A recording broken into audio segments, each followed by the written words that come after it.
Salut tout le monde les amis, c'est Bami. Aujourd'hui on se retrouve pour une nouvelle vidéo, setup. Alors oui, j'en avais déjà fait une il y a quelques années, il y a 2 ans, quand j'avais eu le PC. Le PC n'a pas changé d'ailleurs, mais j'ai eu pas mal de nouvelles choses, donc du coup je me dis qu'il faut que je vous les présente. Donc voilà, et en plus on me demande encore souvent ma config alors que j'en avais déjà fait une vidéo. Donc je la refais 2 ans plus tard. Parce que ma pièce a vraiment changé depuis. Et puis ouais, j'ai eu de nouvelles choses, donc je vais vous montrer tout ça tout de suite. Alors voilà, je vous montre la pièce telle qu'elle est depuis hier, parce que j'ai tout changé hier. À l'époque c'était vraiment tout serré et tout, et j'avais besoin d'un bureau avec pas mal d'espace pour pouvoir pousser le clavier, mettre je sais pas un volant, un joystick, etc. C'était vraiment très limite. Avant la place était vraiment très limitée, je jouais sur ça avec tout, il y avait tout dessus, l'écran de PC, l'écran de télé. Du coup ça me laissait peu de place pour pousser le clavier et mettre des périphériques comme un volant, un joystick comme je l'ai dit. Du coup j'ai tout changé, j'ai mis mes 2 bureaux côte à côte, ça me fait un extra large bureau. J'ai tout, du coup je peux pousser l'écran au fond, j'ai mis le PC sur le bureau parce que je le voyais pas, je l'ai payé 1400 € le PC à l'époque, il en coûte plus que 1000 aujourd'hui, hein, j'avais fait le calcul. J'avais pas pu en fait, je le voyais jamais le PC, je pouvais pas le mettre sur le bureau, donc du coup je le voyais jamais. J'avais payé un boîtier plus d'une centaine d'euros parce que je le trouvais joli, je le trouve encore joli d'ailleurs, mais je le voyais jamais, donc en gros ok, ça sert à rien d'avoir un gros boîtier. Et du coup voilà, j'ai tout changé, je me suis fait de la place. Et maintenant si j'ai envie par exemple pour travailler, pour chercher des emplois, j'ai souvent besoin de faire des lettres de motivation. Alors là j'ai de la place et je peux encore le pousser là, hein. Mais voilà, ça me laisse largement la place d'écrire et voilà. Donc voilà, j'ai également fait du câble management, vous allez voir. En dessous en fait ce bureau là il est assez vide contrairement à l'autre. Ce bureau là est vraiment super vide. Le dessous c'est tout plat, c'est un bureau de cuisine on va dire. Mais voilà, j'ai fait du câble management, j'ai pris du gros scotch. Sauf pour la lampe parce que le câble n'est pas assez long et pour 2-3 trucs. Comme là-bas la télé, le câble est trop court, donc les prises sont juste ici. Donc de la télé, le câble transfo, enfin le câble pour brancher la télé est trop court, du coup j'ai pas pu faire du câble management. Vous voyez, tous les câbles sont vers ici. Tous, ils se regroupent là. Parce qu'en fait, je les ai tous collés derrière pour pas qu'on les voit pendouiller parce que c'est moche. Vous voyez le câble blanc, bon, encore lui ça va parce qu'il est blanc, vous voyez, c'est ma chambre, mon bureau est blanc, tout est à peu près blanc, regardez le PC, la One, etc. Du coup ça va encore, mais c'est vrai que c'était pas très beau d'avoir des câbles noirs qui pendouillaient de partout. Du coup je les ai tous fait arriver ici, je les ai scotchés derrière le bureau. C'est assez bien fait, j'ai pris du temps à faire ça, donc du coup je suis assez content de ce que j'ai fait. Voilà, donc on va commencer tout de suite par la partie assez simple. Hop, je vous montre un petit peu. Donc j'ai une Xbox One que j'ai dû renvoyer 3 fois au SAV. En fait, elle m'avait duré 1 an et demi, mais en fait, je ne m'étais pas rendu compte qu'elle faisait un boucan énorme. Du coup, je l'ai changé 3 fois et j'ai dû l'envoyer 3 fois avant d'en avoir une qui fonctionne. Donc, je l'ai reçue il y a 2 jours quand je tourne la vidéo. Et celle-là fonctionne parfaitement. Du coup, je suis en train de réinstaller tous mes jeux. Tous mes jeux, tout simplement. Voilà. Et du coup, j'ai tout changé. À l'époque, j'avais ma table de nuit ici, mais elle était vachement basse et tout. C'était pas uniforme en fait. C'était les montagnes russes. Ça partait, ça faisait des montagnes. Par exemple, cette armoire là que vous voyez ici. Oula, le placement de produit. Non, je plaisante. Cette armoire était en plein milieu. Il y avait mon bureau. Et il y avait ce bureau là ici, il y avait des armoires là. Enfin, c'était un vrai merdier. En fait, il n'y avait rien ordonné, c'était pas très joli. Enfin, ça m'a permis quand même de jouer pendant à peu près 1 an. Parce que ça fait 1 an que je l'avais changé. Et avant, c'était la même chose, mais de l'autre côté. Donc, voilà, vous savez comment c'était avant, parce que j'avais fait la vidéo justement à l'époque, c'était comme avant en fait.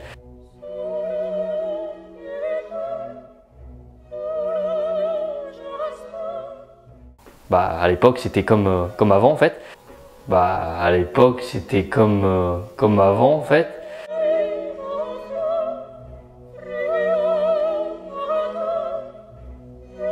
Et du coup voilà, j'ai tout rangé, j'ai tout bien fait, là je suis vachement content. Donc voilà, on va commencer par la partie simple. Donc une Xbox One, 500 Go, la blanche, édition Sunset Overdrive qui était sortie il y a 2 ans. Sunset Overdrive, pardon, j'ai bafouillé. Donc je suis plutôt content. Une télé, c'est une télé qui a peut-être 5 ans. Je l'ai acheté il y a 5 ans, donc c'est une Samsung 81 cm LED. C'était les premières LED, donc elle est assez bleutée par contre, mais elle est d'excellente qualité. C'est une LED, vraiment les pixels sont super fins, on les voit pas en fait. etc. Donc elle est vraiment d'excellente qualité, juste un petit peu les bords qui sont assez larges, qui sont un peu chiants. J'avoue que c'est pas très beau.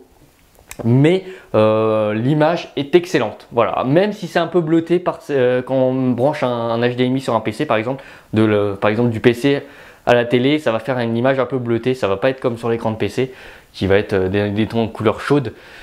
La télé est des couleurs plutôt froides. Enfin voilà, du coup bon, je ne compte pas la changer tant qu'elle fonctionne, hein, parce qu'elle est vraiment parfaite au niveau de la qualité de l'image, il n'y a rien à dire, le son est pas mal, voilà. Donc voilà, j'ai une Xbox One, donc c'est plutôt sympa, j'adore cette console. Beaucoup me disent oui mais Bamio, regarde ton PC de port, tu fais tourner tous les jeux dessus quasiment en ultra, et tu t'es acheté une console après avoir acheté le PC. Bah oui, mais bon, je suis un consoleux, j'ai commencé sur la première Xbox, la PlayStation 2, et du coup bah, je me devais de... Bah, je suis un consoleux en fait, hein. Le PC ça m'a bien... J'étais content de l'avoir pendant un an, mais après je commençais à me manquer. Il y avait trop d'early access, trop de... Voilà, et puis avec la console on a pas mal d'avantages. Ils nous offrent 4 jeux par mois. Là ils ont offert des jeux qui valent 40 €, 30 €. Donc bon, je vais pas rentrer dans un débat, mais la console, il y a pas mal d'avantages. Là ma console a été renflouée, hein. A été rentabilisée, je veux dire. Complètement, regardez, jeux gratuits. Tous les mois on a 4 jeux gratuits, Gold. Et c'est vraiment sympa. Là ils ont offert Sherlock Holmes, c'est un jeu, il vaut 40 €. Vous imaginez, ils ont rentabilisé le prix d'un abonnement pour un an, en un mois. En un mois, ils ont rentabilisé l'abonnement d'un an. Donc c'est pour vous dire, sur Steam, ils offrent un jeu tous les ans et encore... Voilà. Enfin bref, je vais pas rentrer dans un débat. C'est pour ça que j'ai acheté la console, c'est parce qu'il y a plein d'avantages et puis ça me manquait, tout simplement. Donc pour le PC, je pense que ça vous intéresse plutôt pas mal. On a fini la partie console. Donc j'ai deux petites enceintes Logitech qui ont 5 ans, je crois que c'est deux enceintes de 5 watts, c'est pas mal, elles ont de la patate, mais bon voilà, c'est des petites enceintes, hein, faut pas s'attendre à une qualité de ouf. L'écran c'est pareil, il a 4 ans, j'en avais déjà un écran HP à l'époque qui avait pété au bout de 2 ans, je sais pas ce qui s'est passé, il y avait un bout à l'intérieur qui avait fondu après un été je crois, et du coup il se baladait à l'intérieur et l'écran s'allumait plus. Donc bien le seum, mais j'avais une garantie, donc du coup ils me l'ont changé. Mais du coup c'est un écran HP qui a 4 ans déjà, donc il est assez vieux. Il fait du 1080p, 60 Hz maximum. Je vous montre un petit peu la référence, si la mise au point peut bien se faire. Il n'y a pas trop de lumière, je suis désolé. Voilà, donc c'est un HP S23 31A, donc c'est un 23 pouces. C'est pas mal pour jouer, c'est vrai que pour jouer un 24 pouces, 27 pouces c'est beaucoup mieux, mais on va dire que ça fait le taf, il n'y a pas de souci. Là aussi vous vous demandez ce que c'est ça peut-être. Ça en fait c'est mon antenne en fait pour regarder la télé. Voilà, c'est con hein, mais j'ai une antenne interne parce que bah, j'ai pas d'antenne pour le toit, pour la satellite du toit, pour l'antenne du toit pardon, dans ma chambre. Du coup bah, j'utilise une petite antenne qui fonctionne très bien, j'ai des chaînes en HD qui fonctionnent parfaitement. Du moment qu'on n'utilise pas l'électricité chez moi, dès qu'on allume une lumière, ça grésille, c'est un peu chiant, enfin bref. Voilà, donc le clavier, c'est un ami qui me l'avait vendu d'occasion. J'avais eu ce Razer Deathstalker à 35 € si je dis pas de conneries, ouais 35 €. Donc c'est plutôt sympa, il s'allume, il est rétroéclairé, c'est mon premier clavier gamer. Et ce que j'aime bien c'est que les touches sont plates en fait. Elles sont super plates, bah, je vais vous allumer le PC après. J'adore les touches un peu, bah regardez, hop. Les touches un peu style clavier, j'adore ça. Là vous voyez donc une petite souris. Alors là vous vous dites waouh, je la connais celle-là. Ah bah Mio c'est quoi ça? C'est non, c'est une souris chinoise en fait. C'est une contrefaçon qui m'a coûté 10 €. Et il y a une souris officielle.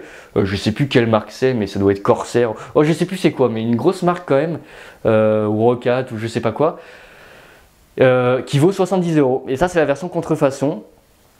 Qui va à 2000 dpi, bon c'est pas ouf mais bon les dpi c'est pas ce qui est le plus important, qui a pas mal de boutons, qui a un bouton double clic, qui a des boutons sur le côté, c'est vachement pratique, etc. Qui a déjà 3 ans cette souris, et honnêtement pour 10 € au lieu de 70, c'est peut-être une contrefaçon chinoise mais elle fonctionne parfaitement encore. La molette commence un peu à bugger mais je l'ai payé 10 €, c'est ça qu'il faut se dire aussi. Je l'ai payé 10 € cette souris à l'époque, c'est vraiment que dalle. Voilà. Donc là, au-dessus du PC, bon, tout simple, hein, c'est ma Wi-Fi, elle a 5 ans cette clé Wi-Fi et elle fonctionne très bien, je suis à 1,5 ms en moyenne, enfin en maximum, donc je suis plutôt content. On va allumer la bête, donc le boîtier c'est un Aerocool X Predator X3, c'est plutôt pas mal. Merde, Voilà, j'ai pas appuyé comme un gros con. Je vais allumer l'écran et vous allez voir, le PC démarre super vite. Il n'est pas super pimpé, on va dire. Il n'y a pas des LED de partout, même si j'aimerais bien, j'avoue que c'est stylé. Mais voilà, il y a pas à l'intérieur, ça illumine pas de ouf. On a juste un audio boost qui clignote là-bas, la carte graphique qui s'allume en vert, c'est tout. Et devant, on a un panneau LED en bleu qui s'éclaire là, mais je sais pas si vous voyez. Ouais, si on voit un petit peu à travers, il y a un ventilateur en fait là, et il y a des LED derrière, c'est vraiment stylé. Et voilà, il y a quelques LED au-dessus, mais c'est tout. Voilà, donc le PC est déjà allumé. Oui. Je vais faire le mot de passe vite fait, j'aurais dû l'allumer avant. Mais le PC s'allume en... Ah merde, j'ai pas activé les chiffres. C'est chiant ça. C'est vraiment chiant, voilà. Le PC s'allume en... Allez, en 20 secondes il est allumé. Il y a un SSD en fait dedans. C'est pour ça, un SSD qui a déjà 2 ans du coup, 2 ans et demi. Et il fonctionne encore très bien. Il est super rapide en fait. J'ai pas eu de... Quand j'ai eu le PC, il s'allumait en 15 secondes. Là il s'allume en 20 secondes. Donc vous pouvez voir... Puis le PC, bon je l'ai réinstallé le PC depuis, mais bon quand même, vous avez vu, il a toujours sa patate. Donc c'est plutôt cool, voilà, il est allumé. Donc le PC, donc qu'est-ce qu'il y a à l'intérieur? J'imagine que ça vous intéresse beaucoup. Alors c'est une vieille config quand même qui a quelques années déjà. Donc m'en voulez pas, hein. Si j'ai pas les dernières technologies, j'ai pas l'argent pour, et puis ça m'intéresse pas, il fonctionne déjà très bien. Donc je vais allumer la lumière pour que vous puissiez voir. Hop. Vous puissiez voir un maximum. Bon, voilà, vous verrez pas plus, mais en gros, il y a une GTX 780, un Intel Core i7 4770K, ouais. Il y a une ventirad pour le processeur. On a également une Corsair 750 watts modulaire. Un SSD, un disque dur d'1 Tera. Je vous dis tout de suite, le setup n'a vraiment pas changé. Il y a 8 Go de RAM également, et ça fait très bien le taf. Honnêtement, le setup n'a pas changé. Enfin, l'intérieur du PC, le PC n'a pas changé en fait. Depuis toutes ces années, j'avais essayé de rajouter un disque dur, mais le disque dur a pété quand je l'ai formaté. Donc, j'ai un peu le seum. C'était un disque dur d'1 Tera 3. 1 Tera 5 en fait. Mais il avait pété quand je l'ai réinstallé parce que c'était un truc HP de base, et du coup. Il y avait des dossiers factory, etc. qu'il a formaté alors qu'il fallait pas les formater, et du coup il marche plus. J'ai un peu le seum, mais voilà. En gros, il n'y a rien qu'à changer dans le PC, vraiment rien. Si vous voulez voir l'intérieur du PC, je vous invite directement à aller voir l'autre vidéo setup que j'avais faite. En tout cas, voilà un petit peu pour le setup. C'est vrai que c'est plutôt simple. Je suis plutôt très content de mon setup. Vous pouvez voir hein, l'ensemble, ça me fait vraiment un grand bureau. Quand j'invite des potes, ça pourrait être vraiment sympa d'avoir, voilà, une personne ramène sa console, il la pose ici, on pousse le clavier. Je ramène une télé, parce que j'ai plusieurs télés chez moi. Je leur ramène une petite télé ici, et puis on se joue en LAN, et puis c'est sympa. J'avais déjà fait, mais à l'époque c'était un peu plus chiant, parce que voilà, il y avait moins de place. Donc là, honnêtement, il y a de la place, on va pas pouvoir se plaindre. C'est vraiment cool. Donc voilà, j'espère que cette vidéo vous aura plu. Moi, ça m'a fait plaisir de vous remontrer mon setup. J'espère que ça vous aura plu également. N'hésitez pas à me poser des questions. Ça se trouve, vous avez des questions sur le prix de ces bêtises, etc. Faut savoir qu'effectivement ça coûte pas 2 € et puis ça s'est pas fait en deux mois, vous voyez ce que je veux dire. Ça s'est fait en plusieurs années, là en 6 ans j'ai eu tout ce matos. Il y a même la 360 qui est encore cachée là-dedans. Ah oui, aussi je vous ai pas montré, mais derrière la console, bon bien sûr il y a le transfo de la console qui chauffe un peu, mais on a également le gâteau le Game Capture HD. Bon là il est pas branché parce que j'avais regardé un Blu-ray dernièrement, et vous savez qu'on peut pas regarder un Blu-ray avec simplement le Elgato branché, parce qu'on pourrait l'enregistrer et ils veulent pas, du coup il y a une protection. Enfin bref, du coup voilà, il y a le Elgato, donc on m'avait donné, c'était Olivier qui m'avait, enfin Rivilo19 pour ceux qui connaissent, qui m'avait passé son Elgato parce qu'il s'en servait plus. Donc c'était vraiment gentil de sa part, et ça je le remercierai toujours pour ça. Oh, Far Cry 4 est terminé, cool. Voilà, donc moi je vais vous laisser tout simplement les amis, et puis je vous dis rendez-vous pour une prochaine vidéo tout simplement. Voiture log, attention voiture log, il y aura peut-être un voiture log assez particulier prochainement. Je vous en dis pas plus, moi je vous dis salut tout le monde les amis, et puis on se retrouve pour une prochaine vidéo. Ciao tout le monde.